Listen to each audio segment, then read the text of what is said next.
Hello and welcome to episode 42 I did of label the it right Talking this Wednesday week. podcast. Yes, it's because it says 42 in the document, and that usually means it's not 42. Because when Jake sends his draft of the notes through, which we usually turn into the show, I got it right this week. you did. Well done. But welcome to episode 42 of the Talking Wednesday podcast. I hope this episode finds you well. As I always do, I am Dexterity Box, joined as always yet again by Jake PunkChef41, wearing a bandana. That's usually I my look my like a vibe today. 90s wrestler at the minute. You've got the full on emo shirt on as well, the lumberjack shirt. Yeah. All you need now is to full on wax that beard and go to a Newton Faulkner gig. Yeah, definitely. Yeah, pretty much. There's nothing wrong with that lifestyle, by the way. One of my best friends is that personality. And that personality is awesome. So, yeah. Anyway, so let's talk. I've forgot my entire intro bit because I've just made myself laugh. That's so professional. How was your week been, mate? Busy, been half term, so it's been looking after them a little, and I realised I've hit peak old ageness because I got excited because I've ordered a brand new Hoover today. Wow. What have you gone for? I've gone for Hoover, the actual company, Pet 500 Extreme, because my Dyson died and I'm not giving Dyson any more money. So you've gone for a Hoover. Yeah, Hoover. I toyed at getting a Henry, but They're crap. they're rubbish. No, what I want when I go for the next Hoover, I want one of those that's got like the water thing in that sucks up the when you I've got to bleep that. Great. Hoover talk has taken us down. I want one that, sucks up all the rubbish. See, you're getting close to this old man. You're talking about what your perfect Hoover is. I know that gets it out of me, silly. That clearly gets me going and gets me into profanity. When we start the swearing. We're just gonna turn this into Hoover chat now. We're talking about Sharks, Dysons, Hoovers, Henrys, you name it. Well, somebody was like, "Thank you for putting the timestamps back in last week," and I was like, "Yeah, I wonder why." Yeah, I had a couple of days last week. Great time to take a couple of days in half term, as always. Everyone is there, but yeah, I had a couple of days. So when the podcast went out, I did put the timestamps in. I don't not put the timestamps in anymore. It's also like I don't purposely have a load of ads in the podcast. Yeah. What usually happens is it gets rendered on the evening. This is just a bit of behind the scenes. If you come back like an hour after the podcast's up or that evening, I've usually removed half of the adverts. Yeah. So if you don't have premium or you don't, use blockers and stuff like that, which I'm sure most of you do anyway, it's one of those where like I do apologize if there's adverts more frequently. It's just one of those things that YouTube pulls it in there and then I can manually, after it's rendered for a while, go in and remove some stuff, but I can't always do it if I've not got the time. The annoying ones are where you get video where it's every 15 minutes an advert, and it's like, oh Christ, kill me now. Well, it would do it. It was worse. It's worse than that because like I do realize why some people might think all our podcasts are like that because in the first like 3 minutes there's 2 adverts and then there's one 9 minutes in and then it shuts up for about 20 minutes and then they do. It can get really weird the way they automatically put them in. So I do try and manually do that so it's not. It still hits the YouTube algorithm and pleases it, but it doesn't annoy watchers. So if you're an audio listener, you won't have to worry about any of this. But I will say something. I'm getting annoyed at that Marcus Rashford advert now. It's pick a new advert, please Google it. It's for a good cause, and I get it, and I understand it, and it's nice. It doesn't answer the question. Yeah. Can I say it? I'm not obviously going to say it. But if you watch the advert, I'm probably not. I would have gone there as well. But like the fact that it's actually obviously tempting you to Google it, it doesn't answer the actual question. Whether you can say it or not. I'm like, can I, Marcus? I don't think I can. So how's your week been having a week off in theory from work? Wasn't a whole week, but it was a couple of days around. Also, were you Halloween good? Yeah. We also decked dog. Oh, yeah, in the Discord. Oh, God, I still haven't done the Discord thing, and I've had more people message. I will get back to you all, I promise, at some point in 2042. We pumpkin pick last weekend because we've done it for ages. It's always nice to go and get the fresh ones. I didn't make one this year. I didn't do anything, but we did have this really banging pumpkin soup. I will big Soph up it. Oh no, I forgot to bring it with me for work this week. My life's over. That's just ruined my whole week. She made this amazing pumpkin soup that was actually spot on. It was spicy as well because we put like loads of chili in it, and it was just nice. Yeah, really nice. But yeah, we did that. Obviously, the pug. We made the pug. Well, Soph made the pug pumpkin and put it next to the actual pug. We watched The Muppets Haunted Mansion on Disney Plus. It was very disappointing. I was a bottle of wine into it because I'd done my no drink month and I was a bottle of wine in and I was like, is this really bad or does that mean so tired we now? we get to have a Dex drink this week? Maybe. I'm still not going stupid. It's just it was the Saturday we did that and that was after the Wednesday stuff. So I was like, you know what? That's fair enough. Actually, I think we all need a drink after that. I'll have a bottle. And it was, or two. It was, to be honest, I've not drunk for a month, so you could tell how I was quite after one glass, just like, hello, I am very drunk. To be fair, when I saw your Twitter a bit, I did question if there was a bit of alcohol. Well, the one thing I'm quite good at now is I've learned to just not message people because I'll be like, I just put the phone away. Don't do it, because even if you think it's good in the moment, and it's not like the ex-girlfriend text, that sort of thing. It's stuff like making a joke or singing, oh, I ain't seen that person in ages. Let's catch up, and then you've just said, let's catch up, and you're like, oh, God, I've got no time. You know, that sort of thing. So I just put the phone down and leave it now. I try to do that after I've had a few. Even if I'm in a really good mood, don't do it, James. So you're the gambling advert. You're the gambling advert in reverse. When the fun stops. Yeah, exactly. Well, I'm happy, and I'm like, because as soon as I wake up, I'm like, oh, I'm not doing any of this. Yeah. You know, yeah, there's nothing worse than the text. One of my old friends, I sent him a message going, do you fancy a drink and a jam? Because I'd been on the drink. So I didn't follow the thing. He's one of my old musician mates. And before he'd read the message, I'd started to sober up, and I unsent the message. Because I was like, I've got no time, and then I got a message back the next day going, may I ask what the message was? And I've just left him. I've not replied. I will sort that at some point, I'm sure. But ghosting. Yeah, it's adulthood. That is, yes, my friend. Very much so. But yeah, it was nice. I started playing Bloodborne. Yes, Soph was saying in the Discord. She was taking the mick out of you. I was all right. She wasn't. I wasn't. I'd not really played that sort of thing before, and it's ultimately punishing. Give me a minute. Jake's been handed an important document. Okay, yeah. Jake's just got the information about his penis surgery. Yeah, it's not good news. No, my little ones had nursery pictures under the proofs, so we got to sign off on them and give people lots of money for a job I could have done myself. Oh, but mate, they got to sit in the hall and have photos taken and very cost much you an so. absolute fortune with a disgusting purple, bluey black background. It's actually not that bad. The actual background is actually very. Is it better this time? Yeah, it's actually quite good. Excellent. It is that whole thing when I see those kind of pictures. I've had them before where I've got the picture done and I could do a lot better job myself with a self-timer. I've got the equipment and yeah. Fair enough. I have just realised we're 10 episodes off our year. We are. We need to plan actually meeting each other. Oh, God. You mean after being in a room with you? Yeah, sadly. But the picture will be funny because I'll just be like Joe Rogan, the tiny one. Have you ever seen Joe Rogan next to other guests? He's a midget. We'll sort it out. Yeah. We'll have to.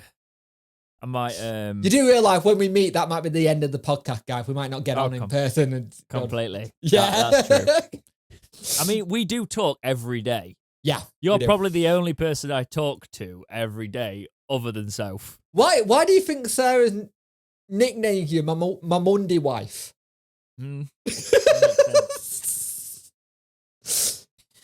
Well, I ain't got sick of you yet.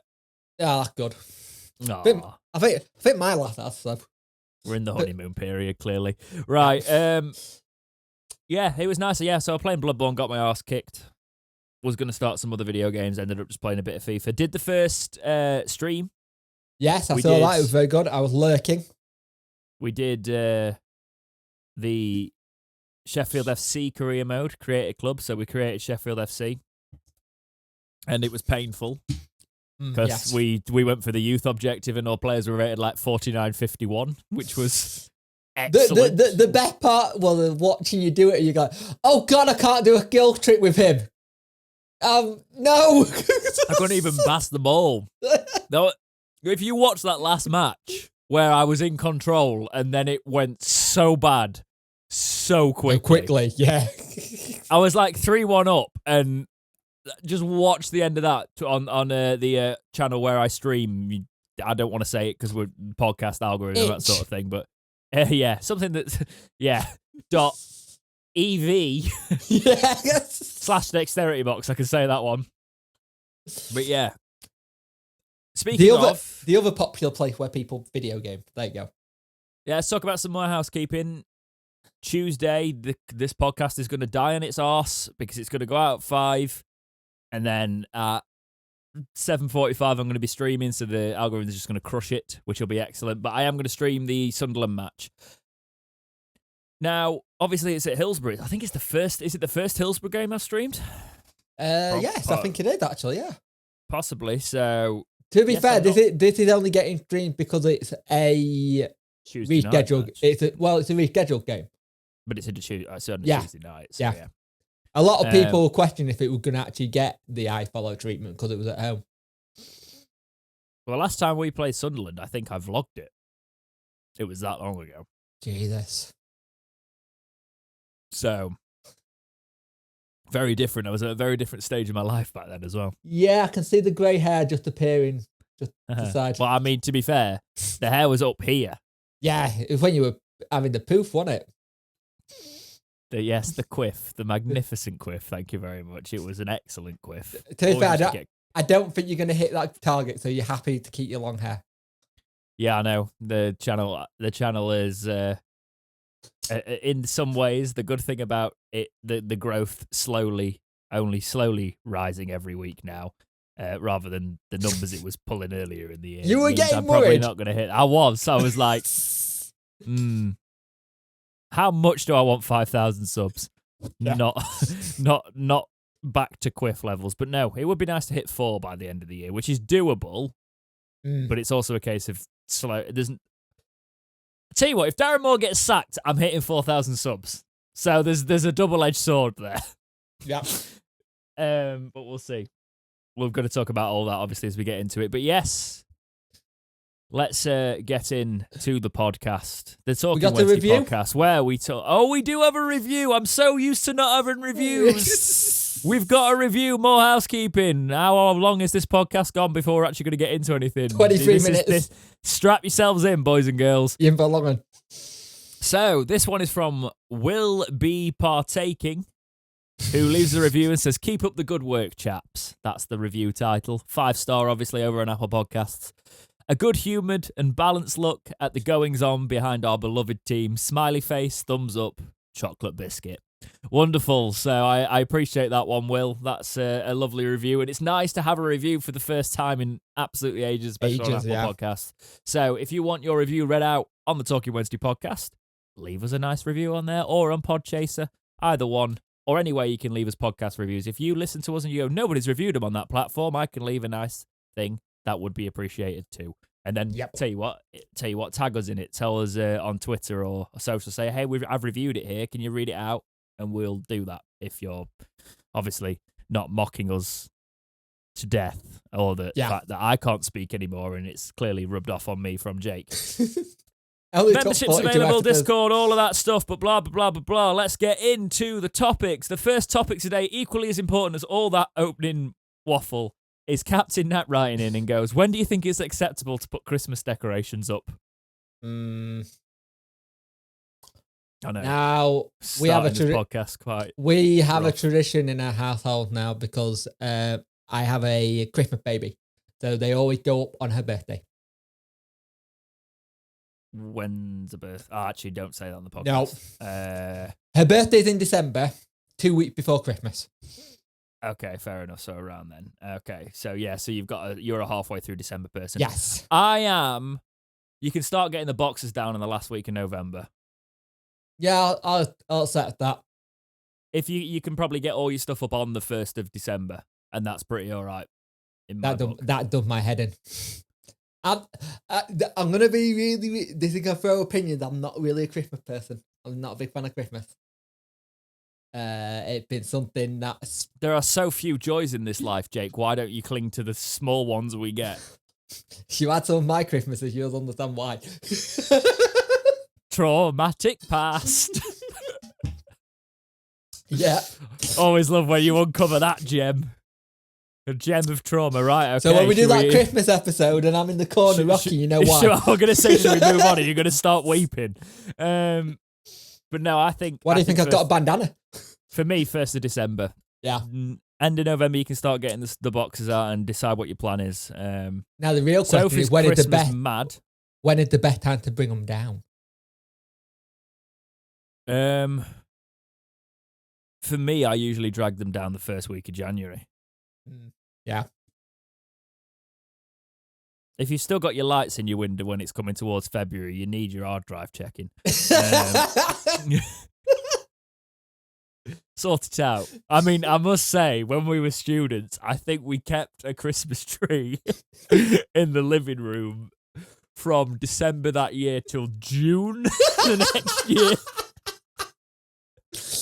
Because nobody could be asked. It wasn't my Christmas tree. It was a guy called Ryan, lovely brummy bloke. We always used to say Ryan. He was the one that got me into Bloodborne, actually, and I couldn't do it. I couldn't understand it back then in like 2013. And he was like, "You don't like Bloodborne?" And I was like, "No, I can't understand why this wolf keeps eating me." You need to send him a message saying, "I finally understand it." No, I am. I want to beat it first though. So I'll message him in 2047. Yeah, well, you've got time. Yeah, because I started playing it and I was like, you know what? I've got a couple of days off and I've already spent a day pretty much playing this. I can't do this because I will. If I decide that I get like 4 bosses in, whatever, and I can't do it, I physically can't do it, I'm gonna hate myself for wasting that much time and not finishing it. So I think I beat like 2 or 3 bosses and was like, come back to this, lose all your muscle memory, and it'll be great. But yeah. Thanks for that, Captain. Soph's Christmas mad, so she's got like a diary that plans when many Christmas trees are going. Oh God! It's Christmas tree plural, mate. Oh wow!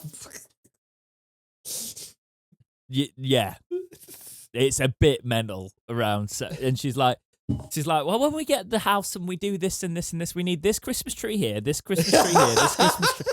And I'm just like... You're going to walk in one day and the chuck will be Christmas tree that open at your door. You're like... Yeah, but I was like... It's Christmas. I've tried to tell her that there's a difference in the size of the home we'll be getting to her family home. We have the same amount of Christmas trees. We're going to be living in the forest. Right? Yeah. She also doesn't like tinsel, so I just put tinsel everywhere, which is excellent. Who doesn't like tinsel? Apparently it's not traditional, but yeah. I like tinsel. It's shiny, pretty. Exactly. Don't even get me started on Lametta. I can cause breakdowns with that. Start loving it. Last topic before we get into the show. Flying Pig Lover writes in and goes, "Is it okay to eat mayonnaise out of the jar, guys, this week?" Mayonnaise? I mean, peanut butter, I understand. Peanut butter or chocolate spread, but mayonnaise. The only way it's allowed to be eaten out the jar is you've got some chips and big fat chunky chips that can dip into it. Yeah, I know, but if you're not going to go through a full Hellmann's, other brands are available if they want to sponsor us. Like, what the hell would we do with sodden mayonnaise? I challenge them to sponsor us now. We could like redo the big birthday cake and just pour mayonnaise on it. The huge Well, they're big ball. the 50th show. Yep. No, it's No. not okay to eat mayonnaise out of the jar, especially if you're there with a spoon. Please check yourself. And also, if you're in a family household, no. Ugh. Are you a carton drinker? No. I am a bottle drinker in terms of like pop. That's Kind even of thing. worse. That's even worse if you got a big 2 litre and you're the one that's... Yeah, it's Yeah. not great. Mainly because Like, I killed all our glasses. I'm kind of like one of the bottle and carton drinkers if it's just my drink. Then I'm Yeah. like, if you're drinking out of this, then that's on you. But if it's shared drinks, the people, To be fair, families, like, I don't... It's just me and my missus, so... Yeah, I still not a bottle drinker on that. If I'm sharing something with Soph, like, I don't know. I don't like the thoughts of, because when you drink a bottle, sometimes like it goes in your mouth and comes back out. You know, Backwash. like that little, and it's sort of like I don't like the thoughts of like doing that to anyone. You know. Well, we've now learned a lot about each other in this one episode. We have. I'm gonna say if you're gonna share saliva, do it purposefully, Jake. Come on, don't do it through contaminated Sprite. Right. Sheffield Wednesday podcast, Talking Wednesday podcast. Sheffield Wednesday, just a seamless transition there, by the way. Sheffield Wednesday played Cheltenham this week, lining up with Patterson, Bannon, Gregory, Johnson, Deli Basharu, Adenir, and Shadipo, Palmer, Hunt, Dunkley, and Peacock Farrell. That was in reverse, just That to really threw me. up, yeah. Yep. Cheltenham were with Joseph, Vassell, Crowley, Chapman, Sercombe, Thomas. Sercombe? I feel like there's something missing there. Thomas, Hussein, I'll say. Long, Pollock, Yeah. Long, Pollock, Blair, Flinders. Interesting So, one. Flinders is a Wednesdayite. He did a good interview before the game talking about how he used to watch Wednesday. Oh, lovely. I bet he's absolutely loving it at the minute. Right. Tell us how this went, Jake. Oh, where do I start? Well, there we go. We'll start with Darren Moore interview. But no, we just didn't turn up once again, Cortex. We didn't turn up once again, and they started on the front foot. What is it with us not turning up to start games? I don't know what it is. And a set piece. They scored from a sodding set piece. What I don't get is Darren Moore is an ex-defender.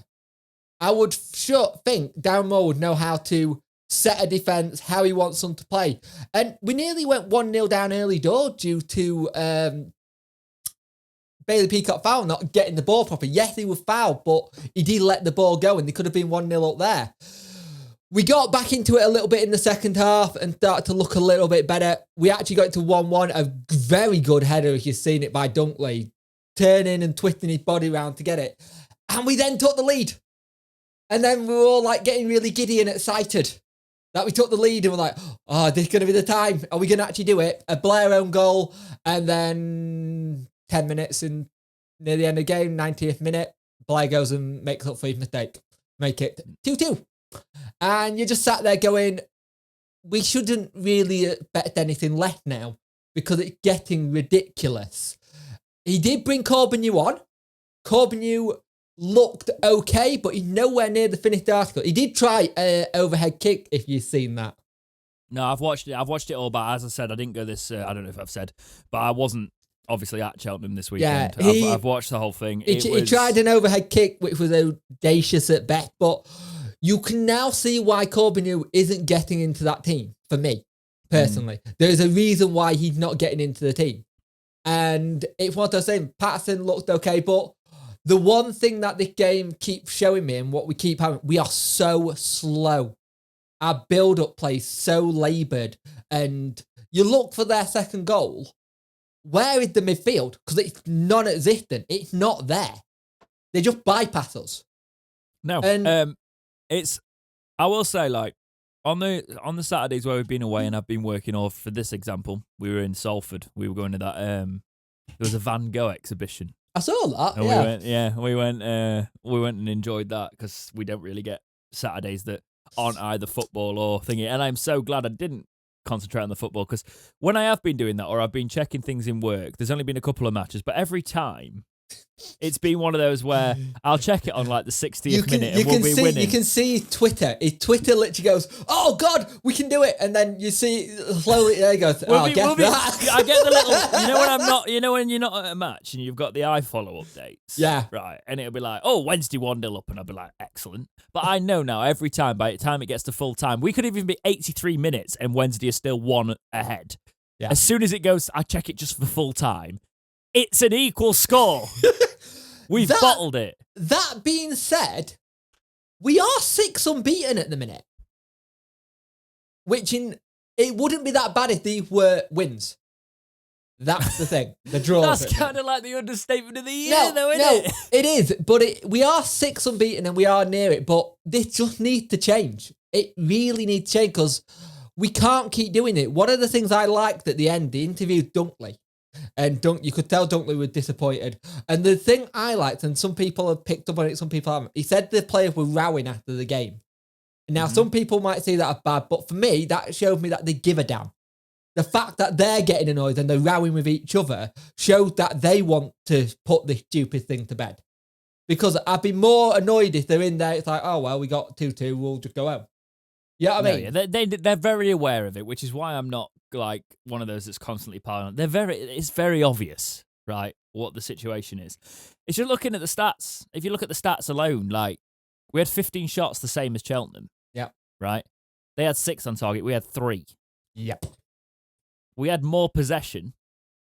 We actually it's in all these matches, very easily we could win them if it wasn't for stupid switching off. The defending, I must say, our defensive coaching staff have got something to talk about with the space we leave for I want teams to know who's doing the the defensive coaching. You shouldn't be leaving so much space. If you look at, like, in the run-up to their equaliser, we pretty much let them run through the middle of the pitch without being pressed. Yeah. And their first goal, who marking him to stop that going in? It's just defensive frailties that keep getting us. And by the way, we didn't even mention that we lined up with one recognised centre-back. Yeah. And it wasn't even our best. However, to be fair, Dunkley he had a blinder. He had a really good game. And it's a strange thing with it because you look at it and you can't even get the formation or tactics now. You see it and you have to wait until we played about 5-10 minutes to figure out what it is. Kind of thing. This whole playing out from the back, it's just not working. And I can't see why. To be fair, I will look at the other side. We haven't given it a chance. Because if things don't go well, but does Peacock Farrell deserve dropping? I know you spoke about this. Yeah, I didn't see Walford put a foot wrong. I can't believe we're saying this. I can't. Look like a couple of months. I can't believe we're saying this. Football, mate. I don't see how, unless it's got to be something to do with Peacock Farrell loan agreement, like got to play so many games. But if that's the case, he's still not doing it. He pulled off some good saves, don't get me wrong. But it's those moments where you want him to be a little bit more solid, and he's not. He's now flapping at things and not getting the ball properly. And my God, please, you're a keeper, just catch the ball, stop punching it. Oh, my pet hate. I hate keepers that punch. I just, nah. I mean, it's useful if you actually punch it and you punch it out of the danger zone but you don't get distance. A teammate. No, if you're going to punch it and it's basically going to give him a chance to rebound, that's not the way to go about it. Yeah, it was one of those games where I can see everyone's frustrations, and Twitter was just a toxic place to be. It wasn't fun. It always is. And I had someone today turn around and say to me as well, look, Bears have got rid of Nuno and he's only been in charge for 5 months. There's big differences. Right. Yeah, have you seen the level of investment at Spurs? Yeah. How much they need to not get relegated because of their stadium. How much they need to actually keep competing because of their stadium. They have to throw the money at it. And they're going to have to, because the thing is, the reason Conte didn't go was because they didn't want to pay the package that they've had to pay to Conte. Exactly. Yeah, but now they've realised they've got to stump it up, and they're getting Conte by the looks of it. So. You know what the best thing about that is, though, don't you? I just got it for me where Conte go, well, you wanted me then, but I want this now because you really want me. Oh, yeah, he's got a bent over a barrel. But it's 2-2. We would love to have that win. We're 8. When are we going to see this win? Because we're drawing at a minute and they need to start changing. Rotherham won 5-1. Against Sunderland. Who we got? I'm worried about that game. Because I have a funny feeling it'll go two ways. They'll want to show something and go, look, that was a one-off and stuff. Or we're going to do the typical Wednesday and do what we did against Wigan and Bolton. We're on 22 points. We're in 8th. Yeah. However, we're slipping below the pack now. We are 5 points off the playoff pack now.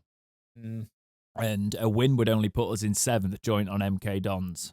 But that it would be a case of, obviously it would depend on their result. I just think, looking at my microphone's got a mind of its own. The teams around us, Plymouth, top of the league, 33 points.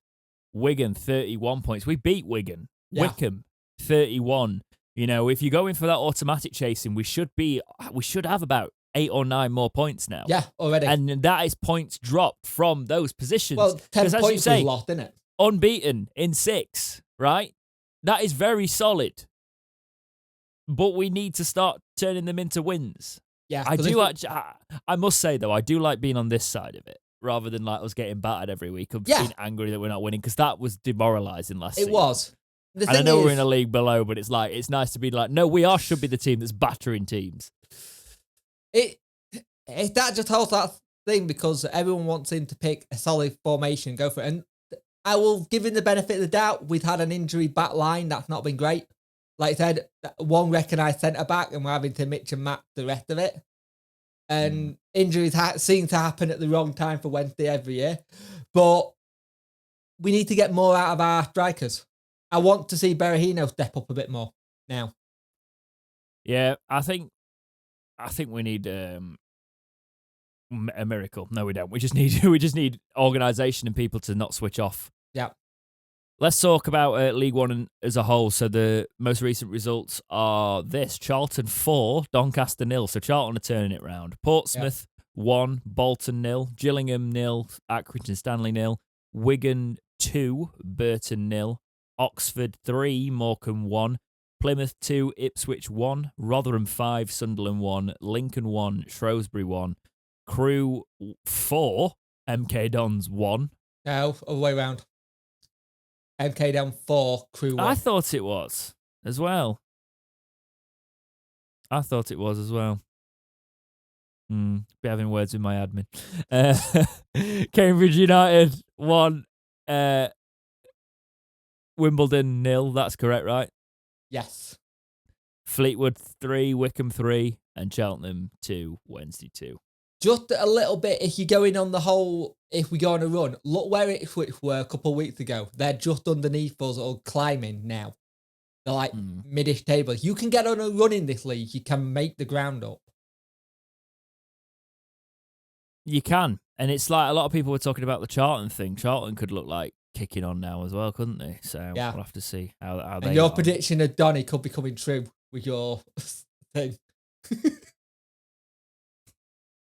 I did say, didn't I? You did. But I'm not one to gloat. The news. The news.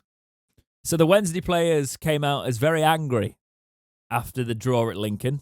Be even more angry now, obviously, after the draw at Cheltenham. So there was some quotes. We've taken this from the 72, and the quotes were as follows. When talking about the mood in the dressing room, Adeniran said, "Pure anger that we're drawing too many games. We want to get the win and we can't keep playing like that. Draws are not good enough. It's pure anger there because we set out to win and we should be winning games like this and like last week's. Oh, and like the next match we're about to play as well."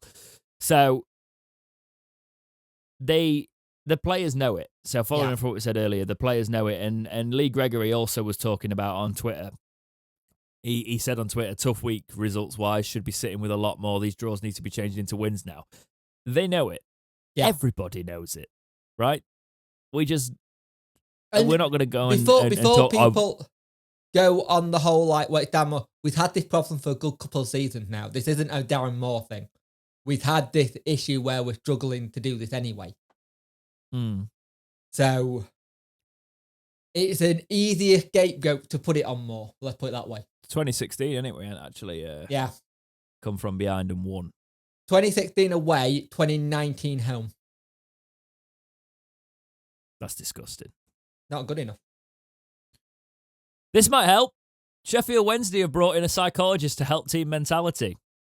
Yes, we did say in a couple of episodes ages ago, we were hoping this might be a case that they do.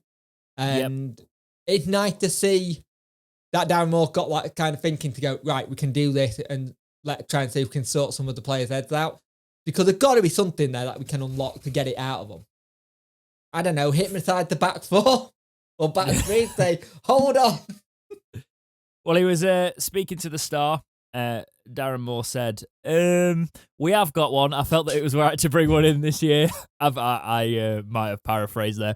I've got one who's been here working with the group because this season, with where we're at and the records we've spoken about, there are things here we don't want to be associated with. So I thought it was right to bring one in and work with the players. And we hope that any small margins can make us better. He's done some wonderful work with them. And it's great that the players have bought in to what he's doing. Have they? Oh, sorry, end quote. It wasn't in the quote that. Have they? Because we're still struggling. I think obviously it's going to take some time for him to come in and... The bits that I have seen, like the Cheltenham game, I don't think a couple of weeks ago we would have done the getting the goal and getting back into it. I think we would have just died a little bit. I know, but we still bottled it in out of time. Oh, we still bottled it in out of time. You saw it. I think it was Dunkley was on the floor. He literally was laying on the floor, bashing his head and fist on the ground, really like a Petra towel. Did you see at the end of the game the argument Palmer and Johnson had? Palmer and Johnson had a bit of a to-do at the end, and he was basically saying, kick it out of touch, don't give them a free kick or corner, and we keep the thing. It's almost as if we're playing two fullbacks at centre-back. No! I don't know, it's just this weird feeling I've got, you know. It's almost as if like... the fact that he'll play Brown as a winger, even though Brown turned around and said he's a left-back. It's weird. You know what could happen? You could, I don't know if anyone's ever mentioned this ever, but you could put Brown at left back and Palmer at right back. That's and then put Dunkley and Iorfa in the middle. And if you want to play a back three on that, you could even put Hutch in there when he's fit. Hutch, Iorfa, Dunkley, Palmer on the right, Brown on the left. Somehow that looks to me like our best back line. Yep. But, you know, I ain't a manager. It is a weird one at the minute, and it got to change, and it got to start changing soon because we're getting into a bit where we're getting into the Christmas period, and if we're still doing this around Christmas, those draws are going to keep us dropping below mid-table if we're not careful. Well, that's the thing. The mentality is slightly better than last year in the fact that we are not losing all the time. Yeah. But we do need to start turning the draws into wins, and I don't want to say that anymore. A lot of Wednesday fans have been talking about wanting structure. Darren Moore can kind of, you know, there's been a lot of questions on his tactics this week. There's been a lot of questions on everything this week. Yeah. But let's talk about something that could be a little bit positive moving forward. To us, yes. Probably not to a lot of the fan base. But the Football Insider have been talking about how Sheffield Wednesday are hoping to tie Liam Palmer down to a new long-term contract shortly. We missed this last week because this broke while we were recording. It did. So Palmer's 30. Or he's going to be 30 very soon. I think he is 30. I think he's 30. Yeah. We're looking to turn him into a new long-term contract, apparently. I don't like the term long-term.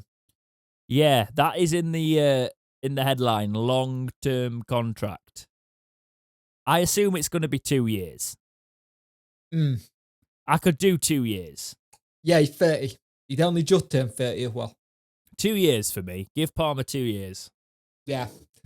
I can see him being one of those players who turns into a bit of a coach anyway, because he's already doing stuff off the pitch with his own little academy he built. So it wouldn't surprise me if they make him, he goes and do more coaching stuff as well. For me, he's not the kind of player that he's got a lot better. Obviously, he's been one of our best players this season. He was one of our best players last season. A lot of people refuse to see it. But for me, even though he knows he gets dogs abuse from the fan base, he's so loyal to Wednesday. I couldn't see him moving on, even if he had other The offers, thing is, to be honest. this isn't the one I want us to tie down first. I want us to get a contract in Deli's face, because he's out of contract at the end of the season. Really? We only signed him last Tuesday?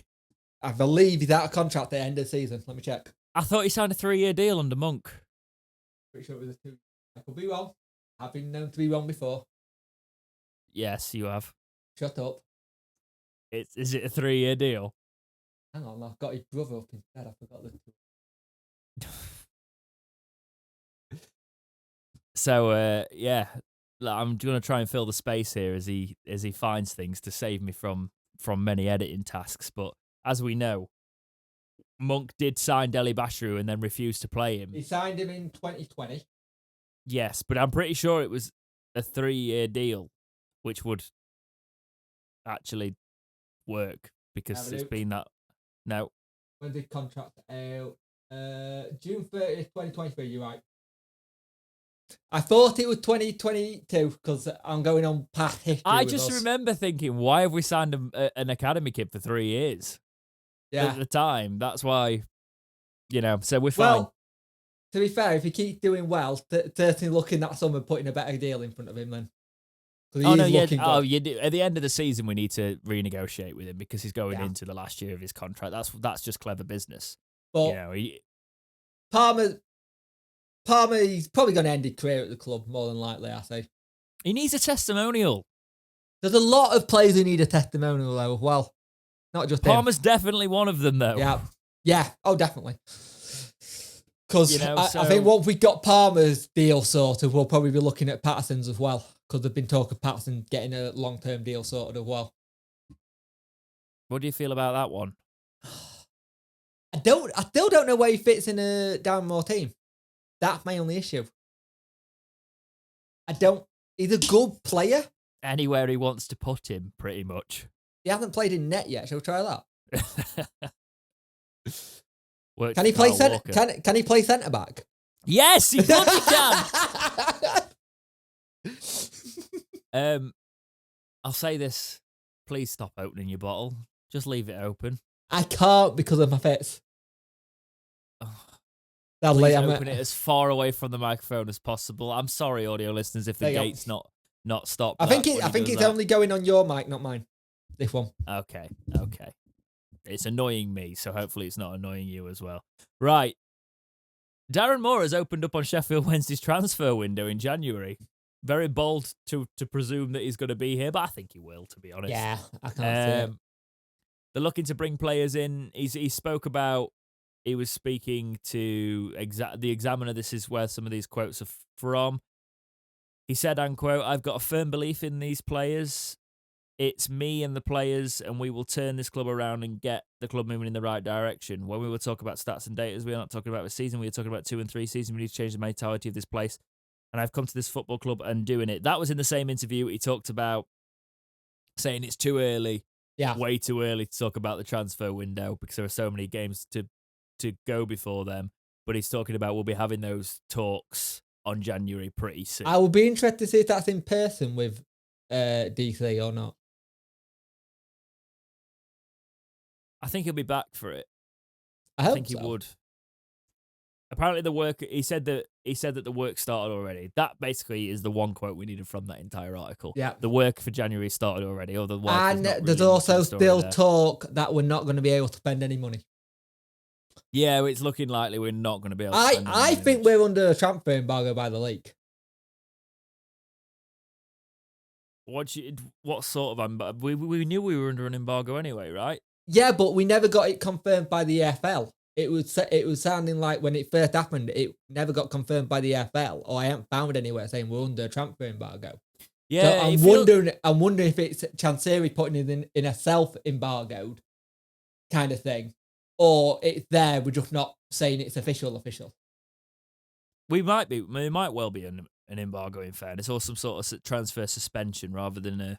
You can, because you're not. We can sign players. It just might be. We've got. It's pretty obvious we've got restrictions. Well, look on at Joe Byers. The Byers deal. He was in contract, and we managed to get him. I think they got a massive sell-on fee if we need to sell him, but that's how we managed to get it done. Yeah, they basically let him go for free, and yeah, that's what It's just weird. It's just really weird because there's been nothing official from like the EFL or anything. So I'm just wondering if it's Chansiri thinking about it a little bit more carefully than he had done in the past.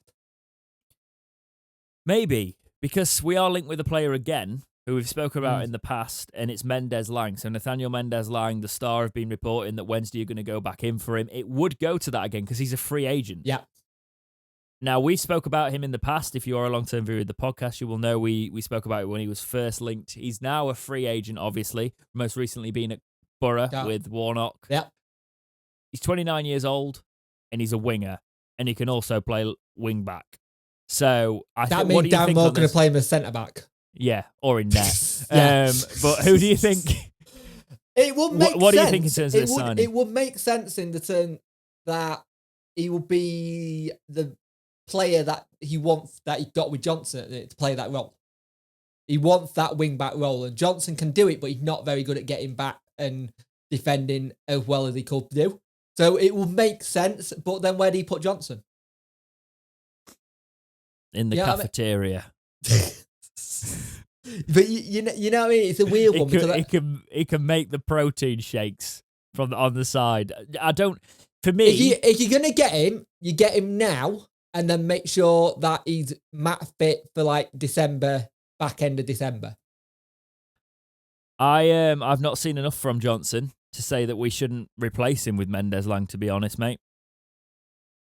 It's just a weird one for me because Johnson, he got the bit that you can tell he liked going forward, but the defensive side is not there. And if you're going to play him in this like defensive system at times, and I know he's only there at the minute due to some injuries, but you've got Brown who can just play left back. Just play him. Because we know Brown can go forward. I think Mendez-Lang makes sense. It's the experience of him. Obviously, he was with Cardiff in the Championship. Got in that 2017-18 year, he got 7 goals in 42 appearances. Then in the Premier League, he played 21 times, getting 4 goals. And then in 2019-20, they dropped back to the Championship. 3 goals in 29, then he didn't play in 2021, went to Middlesbrough for the 2021 season. Yeah. Only played 6 times for them, though, in the league and scoring once. He's not dropped down to League One since 2016-17 with Rochdale. And he scored 10 goals in consecutive seasons at this level back then. And then he went on to do better things. I think he's still only 29.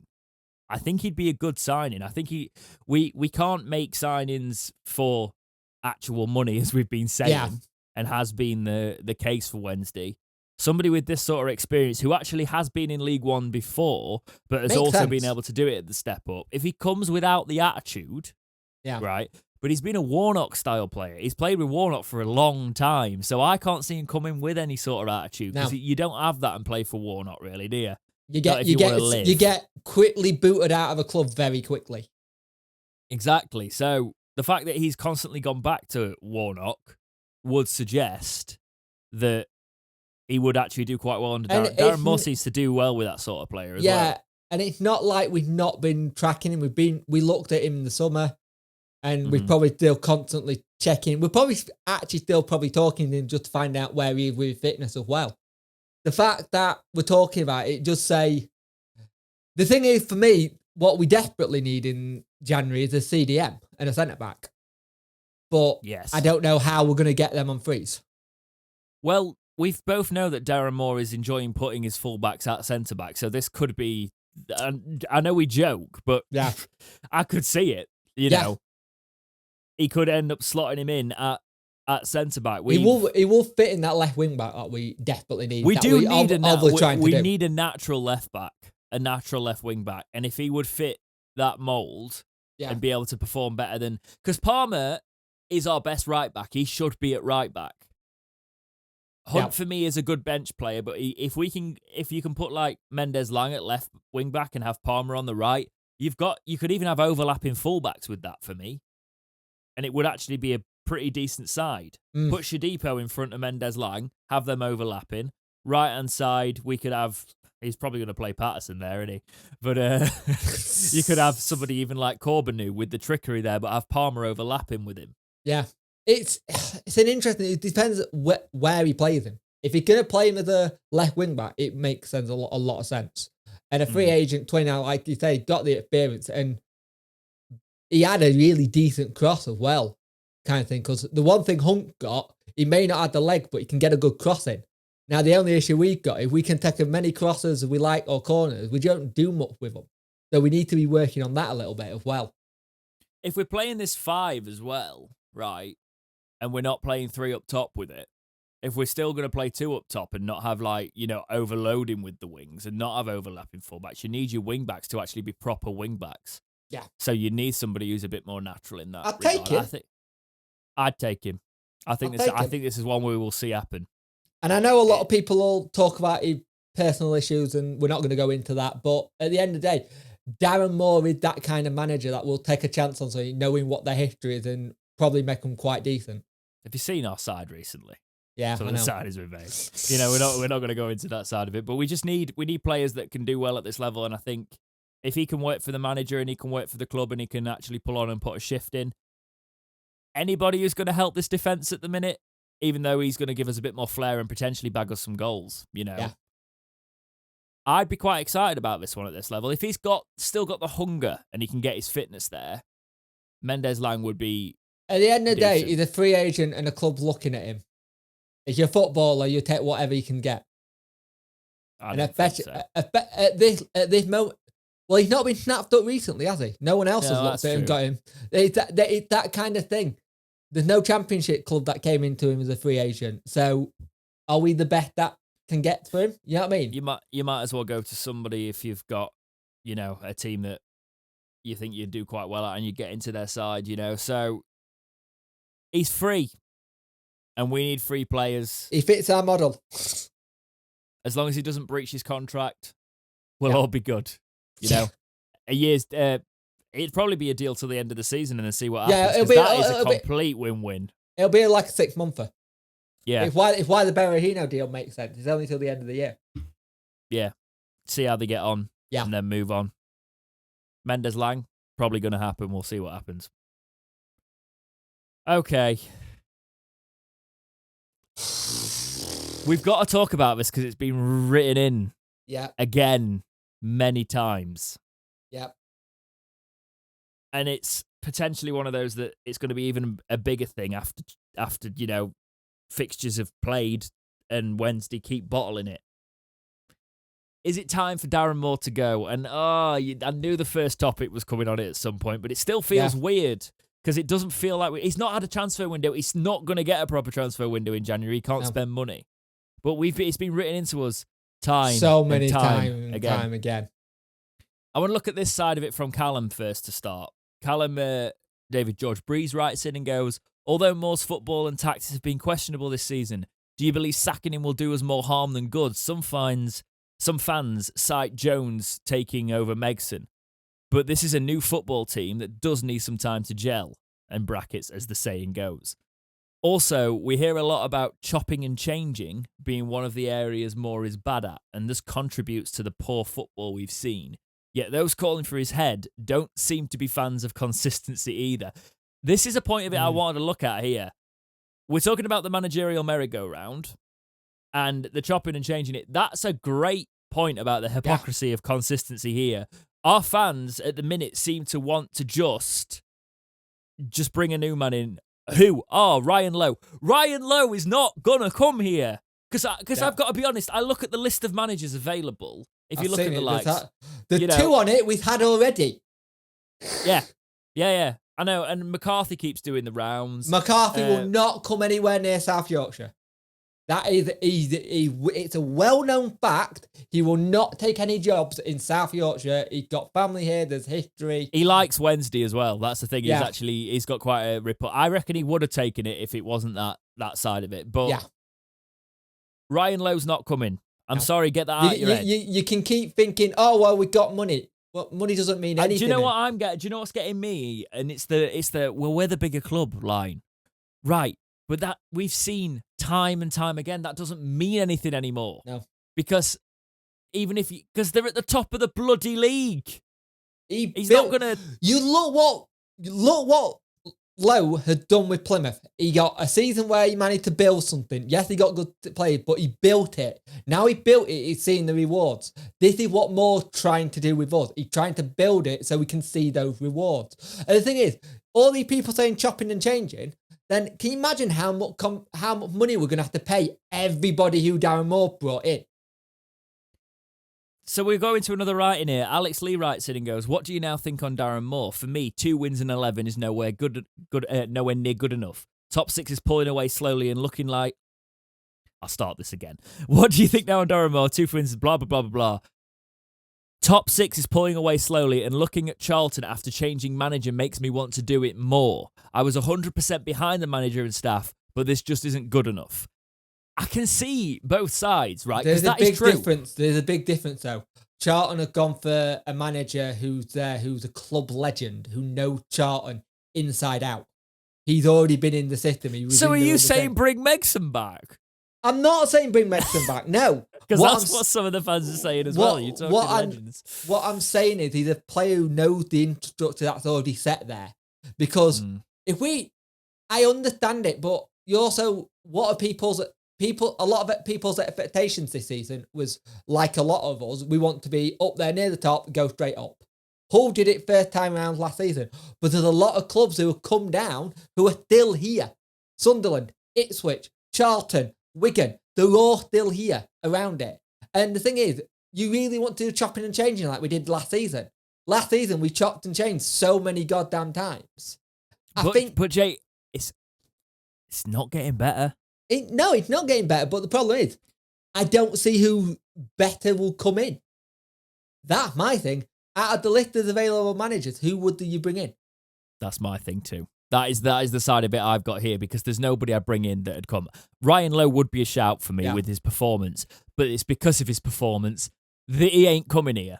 You know, so I do agree, though. It is nowhere near good enough. We all know it's nowhere near good enough, but we haven't given anybody consistency in this club. I did say the other day that, okay, I'm starting to turn now because this is getting ridiculous, right? We can't keep bottling it this way. The manager's got to take some accountability for it here. Is it time for him to go? I know. It's not. The problem is, the whole bottling thing had been there way before Moore was even in the club. That record from 2016, that Carlos era, that Joss, that Bruce, that Monk, that nothing to do with it's the goddamn elephants that Chansiri put in the ground. It's that what it is. Ever since he put them in, we've never been great.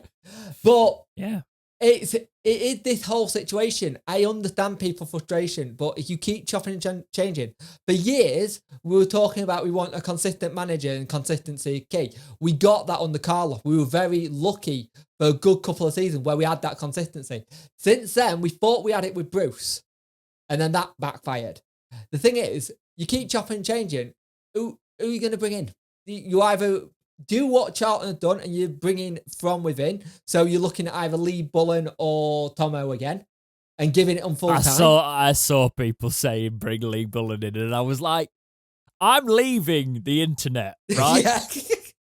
Does anybody remember, like, 2 games into Lee Bullen, and he started well and then went terrible, and everybody was going, he's just not got it in him, can't give him the job, you know? Yep. There's no elegant solution to this, Jake. No, and you've also got to remember, we paid for Darren Moore. So to quote your thing when we were looking at Bostock, we're going to pay for him. We paid for him. Yep. And this is the thing. You either let him try and do what he can do, and if it's not worked at the end of the season, you're probably going to go anyway. Let's be fair. It's a chance that you don't see it go up. I can see that conversation being interesting because Chansiri will have set him the title of go up. Well, we can even tie in this comment here from Hazim Farouk, who says, even if DM goes, the club is doomed to struggle because of Chansiri's poor management. Agree or not? Now, that's a whole different sort of That's a completely different one because we haven't actually seen anything from Chansiri this year. If you're going in a hole, but the thing is, you've got to relate. You've got to stop. You've got to relate this to Darren Moore. You've got to relate this to Darren Moore, though, mate. I don't want us to go because you're going to Darren Moore. He's given him everything he wants. Yeah, he's not actually turned around and said no. He's giving him everything he wants. I think it's the most backed I've seen a manager be in a long time. To be fair. Well, this is what I'm trying to say, which is why I didn't want us to go off topic with the Chansiri and Darren Moore link here, because it's the integration of Darren Moore and Chansiri, which is the pivotal nature at the minute. He hasn't had this sort of control in terms of managers, since Carlos.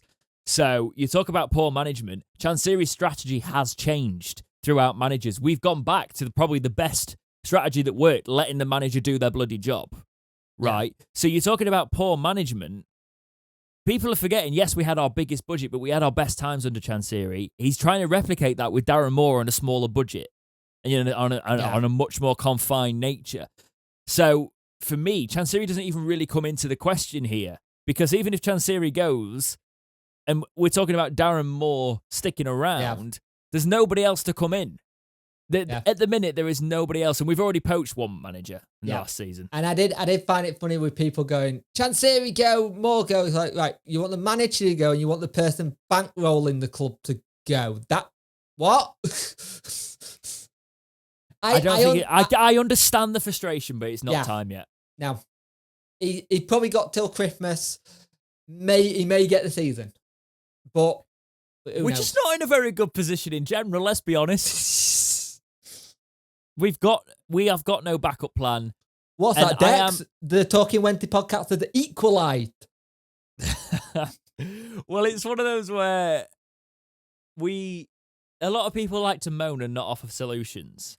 And then they'll go, oh, well, we do this. And then their solutions are on like cloud nine, sort of like the Ryan Lowe is the easy answer at the minute. But it's also ridiculous. If we were like second, yeah, maybe, but we won't be having this conversation. Or if we're in the championship, you'd probably be able to go, look. Here's what would be happening. If we were in the championship, people would be going, oh, but we don't know if Ryan Lowe's done it at this level. At least Darren Moore had experience with West Brom and he got a rough deal. We don't actually know what's going on. Well, this is the thing that I keep seeing. Like, I've seen people say Darren Moore's out of his depth at this level. And like, he did it with Donny. They nearly got up. Oh, but then people turn around and go, oh yeah, but he got out at the right time at Donny because he knew all his work was falling apart and stuff like that. It's just you can't win. We just need rocking a hard place in it. Yeah. Okay, community topics. Mr. LED writes in and goes, Do you prefer doing streams or going to matches? Now, this has kind of changed in the last year. Because I must say, on a rainy night, I much prefer doing the streams and getting to chat to people, especially like the people in Canada and America and Australia, or India. Everybody global, worldwide, global, getting to chat to Wednesday fans around the globe. So I've really enjoyed that side of it. But there is nothing that beats going to the matches and that buzz you get doing there. But I must say, when your team is inconsistent, it is kind of nice to have been able to change it up this season. I've enjoyed doing the streams a little bit more. What about yourself? For me, mine's all health issues. It all depends on what my health is on the day. I'd love to go to matches, but I've had it before where I've gone to game 15 minutes in, I've had a huge seizure, and that's me done. That's the game done. I have to go home, and I can't sit there. And it's like that. I hate banging on about my health on here, so I do apologise. But my health is what makes me pick and choose between me being safe. I've got to think between me being safe and being able to look after my little one for a week or going to watch 90 minutes of football. Back in the day, it would just go to match and I'd just deal with the week as it is. All changed now, my dad. I've got someone else to look after apart from myself. So matches all the time, but now the weather's starting going really, it's getting dark, it's getting wet. I'd rather just sit in my house and just watch it. You armchair fan. Such an armchair fan. Oh my God, you're on a Wednesday podcast and you don't even want to go in the rain, Jay. What are you doing? No, it doesn't matter. No, it's on the weeknights. It's quite nice to be able to watch it. You know, and we get to talk to all you guys. Yeah, exactly. So, Phil writes in. Before we start, Phil, somebody left a comment saying, and thanks for that review, Jake. And now we'll go to the co-commenter, Phil. Because Phil always leaves like these really long reviews of mine and they're awesome. Well, he's left quite a long one here. And he's gone, Dex and Jake. Hi, guys. Many thanks for all your work on this podcast. Very enjoyable. Thank you very much, Phil. Appreciate it. We have now played 15 league matches, 1 League Cup, lost on penalties, and 2 Pizza Trophy games, both won. Please refer to it as its proper title, the Pizza Cup. Or whatever cup I decide it's going to be this week. Exactly. So roughly a third of the season has been completed. We currently sit 8th with 22 points with a gap of 11 points from the top club Plymouth. If you were writing up a school report, how would you sum up the season so far and what would you recommend we do going forward? Personally, I'd give Darren Tinkerman Moore 7 out of 10. Under the circumstances and the lack of finances to play with and having to clear out a load of dead wood to try and put a new team together, he's done reasonably well, but we need a lot of work to put in with the fragility of our defence, unable to concentrate for 95 minutes and playing a number of people out of position. I believe that to assess the squad, you need to assume that you are playing one division higher than the one you are in and gauge where you think you would be in that division. On that basis, I would put us in the bottom 3 of the championship and struggling. Must do better. What's your thoughts? Stay safe and well. Phil. Right. I want to read that because there's a lot to unpick there, but I think you've summed that up quite well. Yeah. My thing is, I'm the son of the teacher, so I've seen a lot of goal reports in the past, and I think it would go something like this. They are very good. They need to concentrate a little bit more. Dunkley and Palmer need to stop chatting at the back because that's when our goals are going in. And Bailey Peacock Fowler, if you drop it one more time, you go into the headmaster's office. You just give me so many flashbacks. I'll just never forget the music report I got was like, James. Did you just say music? My dad was a music teacher. Well, no, in the music report I used to get was James is much more interested in doing whatever he wants on the keyboard rather than doing what we ask him to do. And then they wondered when I became a songwriter. I'm not doing this. I'm doing this. To be fair, my dad used to have a good one as a teacher. He used to go up to the keyboard and he used to press 6 and he'd start the class by, if anyone keeps repeating this to make it say the word, the keyboard going out the window, as are you. Fair enough. Music's interesting at GCSE level. It's in that line of being very boring and very difficult for that age. So it's fun.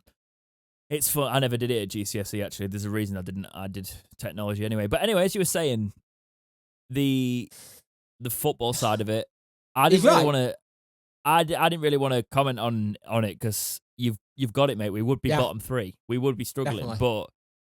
But I just thought that was such an elegant sum up from Phil. And I agree with his rating and more. I'd give Moore a 7 out of 10 at the minute. You know. And he's talking about our fragility in defence. It's a lot of work. I just thought it was worth highlighting, Phil, because you've really thought it out. And exactly. It's been quite sensible and calm. Moving on to the Discord now. Maple Leaf on the Discord goes, does the return of Windass, Luongo and Hutchinson solve our problems, or do the issues run deeper? The issues obviously run a little bit deeper. They're deeper, but we haven't looked the same since we had that win against Rotherham when Longo got injured. He was that player. Did he get injured at the same time as Luongo? Yeah, that one. I don't know what I just said. You always call him Lungo. If I just call him Math. I just knew him Math. He's like a little animated lung fella. Like, hello, mate. My name's Longo. But ever since then, we really have missed that kind of it was same again when we lost him versus Cardiff last season. When we lost him versus Cardiff, we missed that solid in the middle.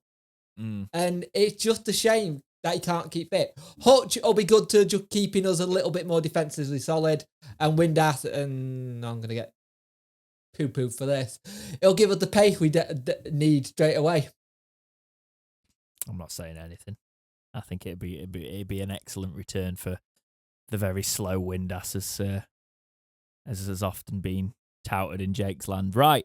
Worko also wrote into the Discord going, Bannon actually being sold in January could be a good move. Players may rely on him too much and therefore allow their own performance levels to drop rather than be accountable for their performances. So selling Bannon may actually sort some of that situation out? ? Brackets, obviously he's above and beyond the other players here and I definitely don't want him to go, but you have to consider that could be a factor of why the team are lacking concentration, etc. It's a good point. It's a good point. It's a very good point. The other thing is, I don't rate Bannon the captain. I don't think we've got any leaders on that pitch at the minute. Or if we have, they can't do it because Bannon captaincy. What I've noticed while he's been captain is just scream and shout and hope it works. I wish we'd chucked money at Gary Cahill while we could. Oh, it would have been good, wouldn't it? Yeah, because he's a Wednesday fan as well. I know he is. Play for the other side. I know. I've got a proper leader as well. I've got a friend who actually rents a house from him. Ah, I see. But yeah. It was really weird because he went to sign his tenancy agreement. I sounded like I didn't give any crap at all there. Ah, thanks, Steve. He literally went to sign his tenancy agreement. He had a Wednesday shirt on. He's signing it and going, Gary Cahill? And the letting the Chelsea defender, he went, no. He's like, yep.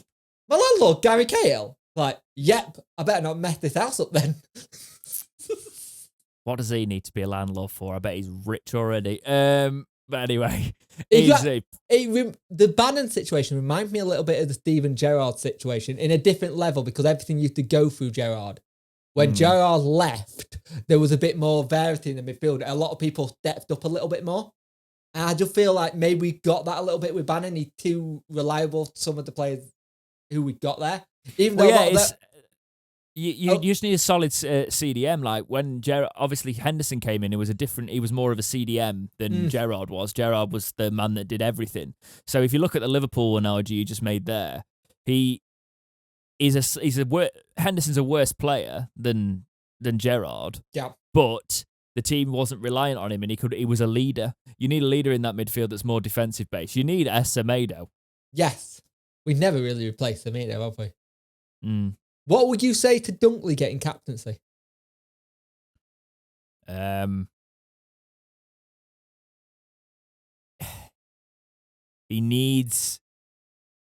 got it in him. Because he keeps talking like a captain at the minute when he's doing his interviews. And he was a captain at Wigan. It's nice and it's refreshing.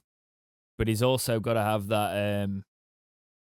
captains have also got to have that line where they can call stuff out and say when it's not good enough.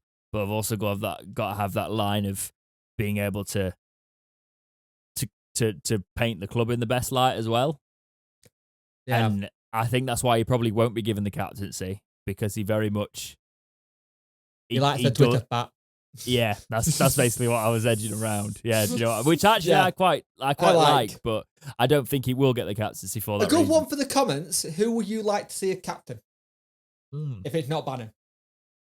Sorry, I'm drinking on the podcast. It's almost very unprofessional, but I think it would be good to know who you would like to be the Sheffield Wednesday captain because I do agree. As much as I want Bannon to be an amazing captain, I mean, if he gets us promoted, I'll just eat everything and I'll eat all my words and he's the promotion captain, but it's not looking likely at the minute, is it? But then again, mate, a month and a half ago, we were saying Bailey Peacock-Farrell's got to be our number one, let's buy him. And now we've been talking about Wildfish stepping up and being, football, innit? Yep. So our next match, you might have already seen this match, but depending on when you actually listen to this podcast, but Wednesday playing Sunderland. Let's talk about Sunderland's recent form. Their record overall is 28 points, 9-1-4. 2 points per game. That is promotion form. Fifth in the League One. I've given it a V. Their home record is 6 wins and 1 loss, no draws, which is good thing we're not playing them at home at the Stadium of Light. We're playing them at Hillsborough, and their away record is 3-1-3, so they have lost more on the road only 10 points on the road, 18 points at home. They've scored 20. There's a chance they're going to score because they score 1.8 goals a game. They score 25 goals this season. They do often concede every game as well, though. They've got 18 goals against. So there is a conceding nature there in them. So we can get at them if we give it them. Yeah. And they've just lost 5-1 at Rotherham. They've not had a good trip to South Yorkshire already. So Which wouldn't have helped their goals, actually, to be fair. They might be a bit more... Let's just say they're a bit more solidly defensive than the stats say there because they've shipped 5 at Rotherham. So there's if you look at the averages there, they don't quite line up. Got to look out for Ross Stewart. He scored 10 goals for him this season. We were looking at him a couple of seasons ago as well. Yeah, I know. He's 25 as well. It's a good age to be scoring, to start your goal scoring thing. It's only November and he's bagged 10. That's 20 goal a season territory, that. Is our top goal scorer Gregory? Where he's like 3 or 4? Might be. I ain't got the stats in front of me, but potentially. Because, the rest of them is just like 2 or 3 players pitching in. Like Carl Winchester's got 3 for Sunderland. They've got players that pitch in. And he's also got an assist there. He's not really an assist man, though, Ross. So watch him get an assist against us. How are you feeling about Sunderland? I'm worried about it. I think a team... Wednesday always win these ones. We'll get battered on everything else, but... Not with a team that just lost 5-1. Oh, we're not on Sky, though, are we? No. No, if it was Sunderland on Sky, we're winning, but we could actually get stuffed here. Hopefully, when they've watched the Rotherham game and seen how Rotherham beat them, and we can do that. Kicking the ball in the net. That's what they need to goals. Do. And the the kicking problem the ball is, in the net. we could be 5-1 up on the 80th minute and still lose 6-5. I'm nervous, but we'll see, and we will watch that live together. Yes. If we've not already done in the past. But that is it from me this week, Jake. Have you got anything to add? It's getting colder, wrap up warm, because it's not going to get nicer. Thank you, Jake, for the weather. Nothing more from me this week. I hope you have a lovely week, and we will talk to you in episode 43 of the Talking Wednesday podcast. But for now, have a lovely week, and I'll see you in the next episode of Talking Wednesday. See ya.